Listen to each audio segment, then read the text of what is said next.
Une évasion dans la bande dessinée pour Isabelle Nadeau et son compagnon.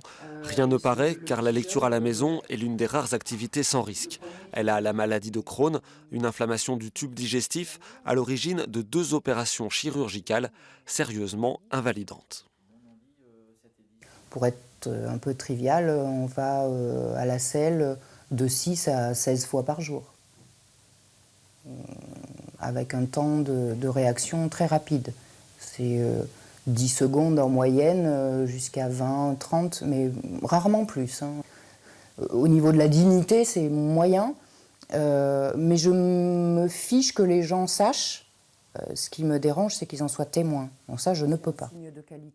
Vacances, sorties, vie sociale, la maladie est un sujet de préoccupation permanent qui impacte toute la vie du couple.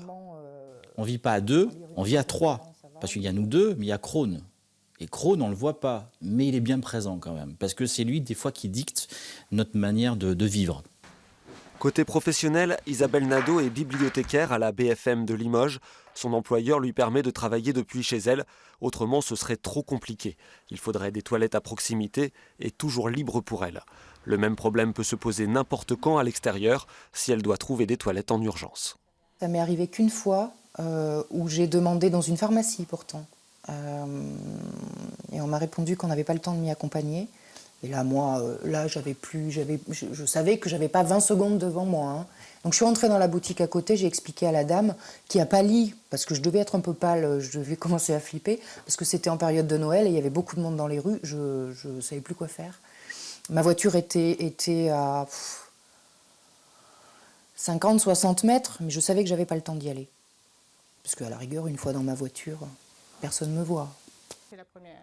Pas de médicaments miracles, mais des ateliers thérapeutiques sont dédiés aux patients atteints de MICI, les maladies inflammatoires chroniques de l'intestin. Il s'agit d'aider les malades à faire face au quotidien et c'est aussi un temps d'échange autour d'un sujet tabou. On en entend peu parler, même si les choses évoluent, lentement, mais elles évoluent. C'est-à-dire que maintenant, on a quand même des patients qui arrivent à s'exprimer autour d'eux, à échanger. Ça évolue, mais à la télé, à la radio, c'est vrai que ce n'est pas quelque chose dont on entend forcément parler. Il y a encore du travail pour faire évoluer les esprits, mais l'enjeu est important.